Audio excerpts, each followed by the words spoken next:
शहरों में किया जा रहा है। हमने नई पीढ़ी को सुरक्षित भविष्य के लिए स्कूल शिक्षा से उच्च शिक्षा तक और रोजगार से लेकर संस्कार विकसित करने तक अनेक कदम उठाए हैं। स्वामी आत्मानंद अंग्रेजी माध्यम उत्कृष्ट शालाओं के तर्ज पर अब ऐसी हिंदी शालाओं की स्थापना भी प्रत्येक जिलों में की जाएगी। 5-6 वर्षों के बच्चों के लिए ऐसे स्थानों पर प्ले स्कूल बालवाड़ी की स्थापना की जाएगी, जहां आंगनबाड़ी और प्राथमिक शाला एक ही प्रांगण में हो।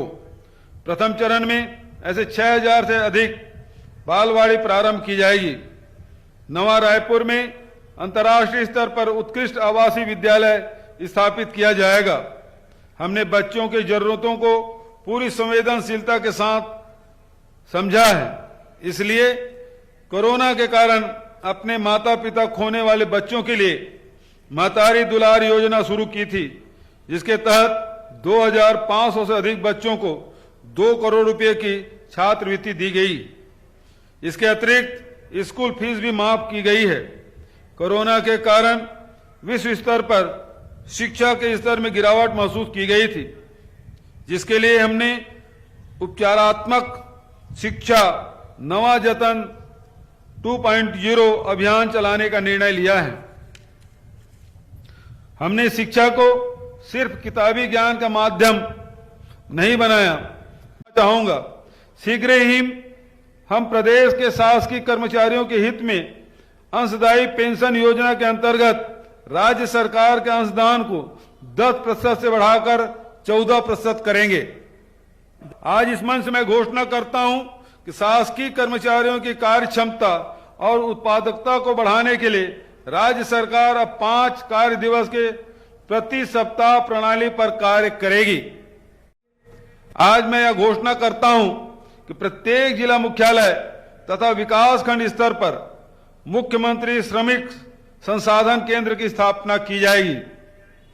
श्रमिक परिवारों की बेटियों की शिक्षा, रोजगार, स्वरोजगार तथा विवाह में सहायता के लिए भी आज एक नई योजना की घोषणा करता हूं, जो मुख्यमंत्री नूनी सशक्तिकरण सहायता योजना के नाम से जानी जाएगी।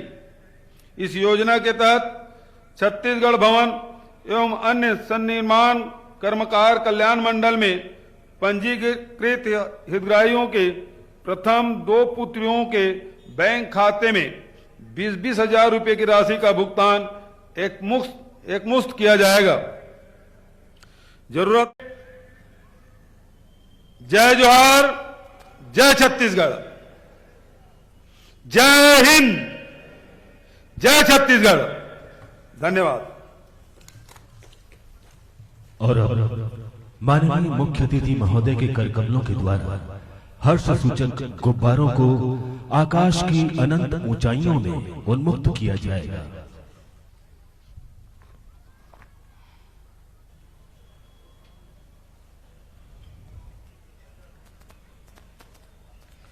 सम्मान सावधान। जैसे ये कह रहे हैं, लो शांति के दूत चले, हो प्रसन्न अभिभूत चले, क्यों बैर क्यों किस लिए गिले, आज मिलो तुम सभी गले, खुद जियो औरों को जीने दो, भुला दो सब शिकवे गिले, मिट जाए कल की सघन निशा, जब आंख खुले तब दिन निकले, जब आंख खुले तब दिन निकले। मुख्यमंत्री छत्तीसगढ़ शासन माननीय श्री भूपेश बघेल जी अतिथि दरगाह में पहुंचकर वरिष्ठ एवं गणमान्य नागरिकों से आत्मीय भेंट करेंगे। उनकी अगुवाई कर रहे हैं जिला प्रशासन प्रमुख कलेक्टर बस्तर आदरणीय श्री रजत बंसल जी और पुलिस प्रशासन प्रमुख उप पुलिस महानिरीक्षक और वरिष्ठ पुलिस अधीक्षक आदरणीय श्री जितेंद्र सिंह मीना।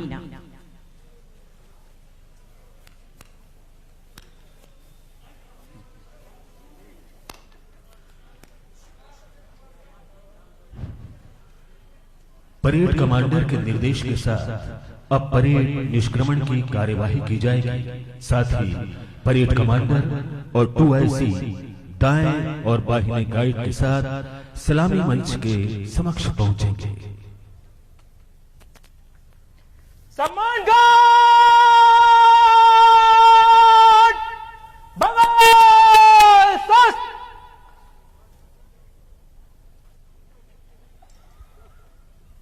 सम्मान घाट हाल में दाहिने चलेगा, दाहिने मुड़।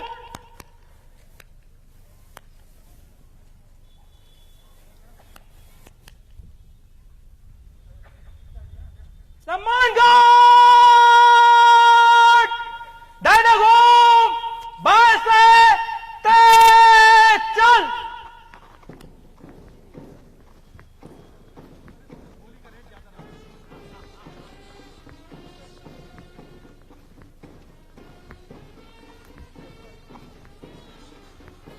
Parade commander DSP Dilip Kumar Ghosale और परेड 2IC उप निरीक्षक गुणेश्वरी नुरेटी के मार्गदर्शन में ये दाहिने और बाहिने गाइड अब सलामी मंच के समक्ष पहुंचने को तैयार।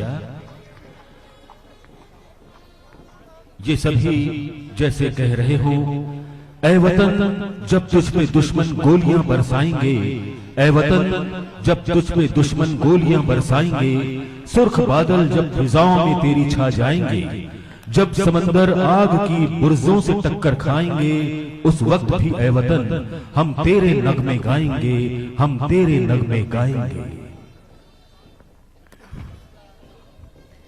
आज के इस गरिमामय अवसर पर मुख्य अतिथि के रूप में हमारे साथ हैं मुख्यमंत्री छत्तीसगढ़ शासन माननीय श्री भूपेश बघेल जी। गणतंत्र दिवस के इन पलों को स्मृति में संजोई रखने का एक छोटा सा प्रयास, photography. Parade commander DSP Dilip Kosle और सेकंड परेड कमांडर उप निरीक्षक भुवनेश्वरी नरेटी तथा दाईं और बाईं इकाई के साथ अब एक फोटोग्राफ माननीय मुख्य अतिथि महोदय के साथ। देश के लिए अपना सर्वस्व न्यौछावर करने वाले शूरवीर, महासंग्राम में डटकर मुकाबला करने वाले हमारे योद्धा सदैव हमारी स्मृतियों में बने रहेंगे। शहीदों की चिताओं पर लगेंगे हर बरस मेले, शहीदों की चिताओं पर लगेंगे हर बरस मेले, वतन पर मिटने वालों का यही बाकी निशा होगा।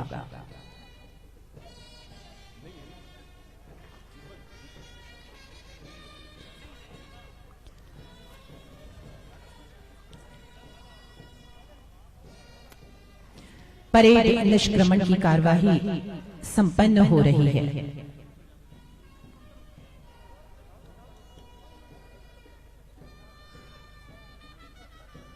और इसके साथ 73वें गणतंत्र दिवस समारोह का यहाँ समापन होता है। आप सभी को 73वें गणतंत्र दिवस समारोह की बहुत बहुत शुभकामनाएं।